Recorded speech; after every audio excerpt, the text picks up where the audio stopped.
Because it only takes one juror to make a hung jury, resulting in a mistrial. And right now, MAGA World has its eye on one particular person in that jury box. Mark Caputo at the Bulwark talked to folks in the Trump camp about the person's body language in hopes they're pinning on this person's silent gaze in the courtroom. Mark Caputo joins us tonight, national political reporter at the Bulwark. Mark, good to see you again. We all read this and wanted it to be about 5 times longer. It's fascinating that the Trump team thinks, or maybe hopes, that one juror is basically making hard eyes at them. Yeah, when the jurors walk in the courtroom, they walk right by the defense table. And most of the jurors, the supermajority of them, so to speak, at least 8, they never make eye contact with Trump, from what I'm told. But this one juror does. And as the trial has progressed, according to people who have been in the court with Trump, who are on Trump's side or with Trump, this juror has nodded along seemingly with the defense, suppressed a smile when he saw that Michael Cohen was getting grief from Todd Blanche, who was Donald Trump's lawyer in this case, his defense lawyer. And when some of the surrogates of Donald Trump came into court, various congressmen, Matt Gaetz, Lauren Boebert, Byron Donalds, and J.D. Vance, the Ohio senator, I was told that when this person saw Vance, their face, quote, lit up with recognition.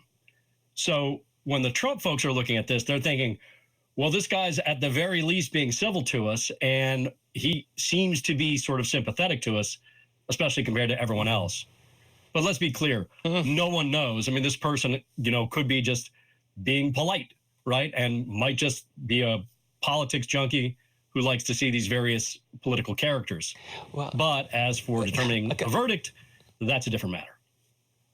Because on the flip side, you also quote somebody who also says, we worry that he might just be messing with us and then gonna screw us over. Yeah. Right, that also could be a possibility. I mean, the reality is no one really knows. But I think what this says about the Trump orbit or the Trump camp is that they've given up almost all hope of an acquittal. And they are bracing for a conviction, and they're hoping for a hung jury.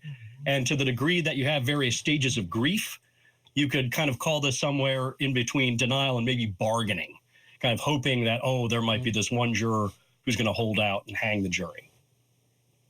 I see. Okay, so pinning their hopes on a hung jury then. How about the phase of planning? Because you also found out that Trump, if he's convicted, the campaign already has merch ready to sell. Yeah, when Trump took his mugshot or got his mugshot taken in Atlanta, the following day they had posted something on Twitter and they sold a bunch of merchandise with his mugshot on it, and they raised more money in a day than they had ever raised, something like $7-8 million, something along those lines. They're expecting a repeat. And I can't quite understand, or I haven't learned what that would be. Some people have floated the idea of actual orange jail outfits or shirts. Someone said orange is, after all, the new black. But that was apparently nixed as going a little too far. I see. Okay. Any word or inkling of how Trump is processing this ordeal privately? Because we see him coming out, with his sheaf of paper and, and really strong words. But privately, does anyone have a sense of how he's doing? Angry and resigned is what I'm told. I had quoted in my story someone he had spoken to saying, look, whatever happens, happens. I have no control at this point. And, that getting back to the stages of grief, he's at least hit the stage of acceptance relative to his ability to affect the outcome.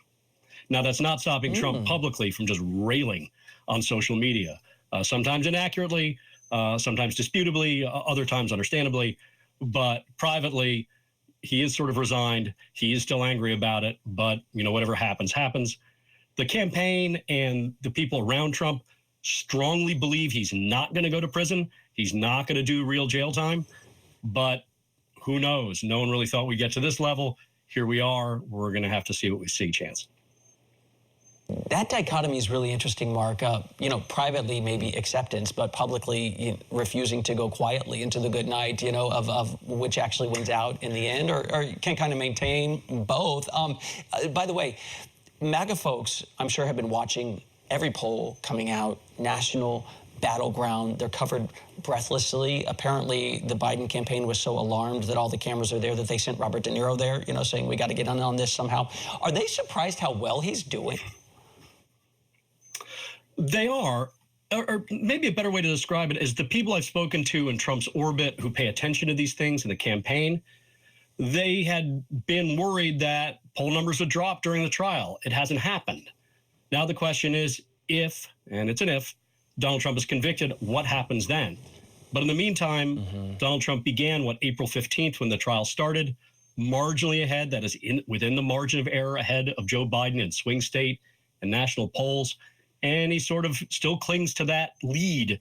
In fact, it's kind of marginally grown. But again, it's all within the margin of error, still a toss-up race.